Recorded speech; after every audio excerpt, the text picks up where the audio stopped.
severe disabilities are the most underrepresented segment of the federal workforce, right? Yeah. They include, get this list, they include hearing, vision, hearing and vision, right? You're going to have air traffic controllers that can't see or hear well. And deaf. Hearing, vision, missing extremities, partial paralysis, complete paralysis, epilepsy. You want to have an epileptic up there in the Oh, yeah, sure.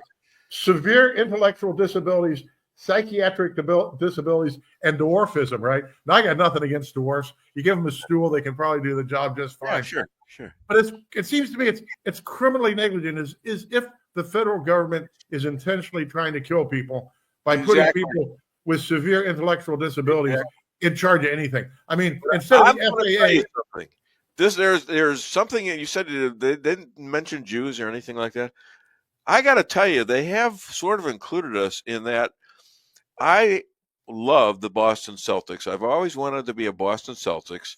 I'm 76 years old now, and I'm 5'4", maybe 5'3". I am going to demand my right to be on the Celtics. I'm white or I'm Jewish, both, and you're short. And I'm short, and I can jump 3-4 inches above what I am, and so I deserve to be on the Boston Celtics. Damn it! Equity demands it. Would you represent me on that? Yeah, I will, but you got to pay me up front. That's funny. Did you ever know a guy by the name of Duane Benton?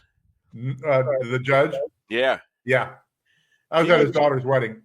He was my lawyer for 6 years. Really? Under Harvey Teitelbaum, yes. Oh.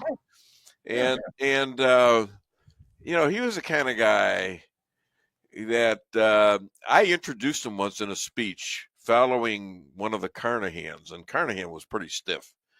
And so now I'm going with the head judge of Missouri, the judge of the Supreme Court, my ex-lawyer. And so he gets up there, and I repeat all the stuff that he's ever done. And I said, and his biggest, longest stint has been the 6 years he's been my lawyer.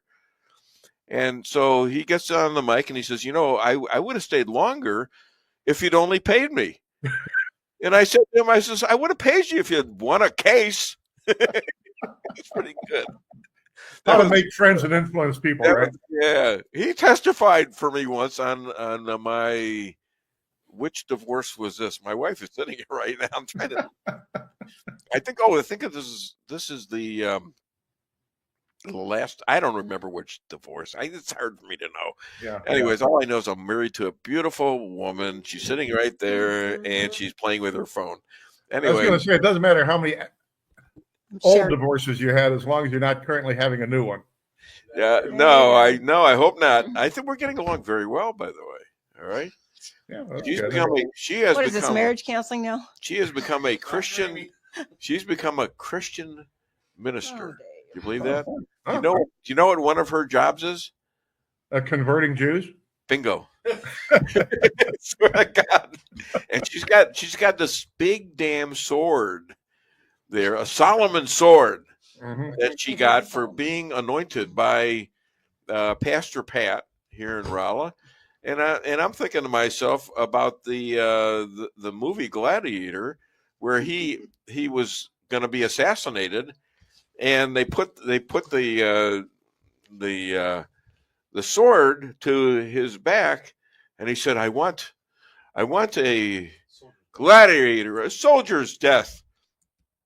And as they get up, he jumps up and knocks the blade into the guy, and he kills them all.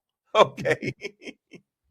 So I told her once, I says, all right, if you ever come at me in the back, please let me have a soldier's death. Okay.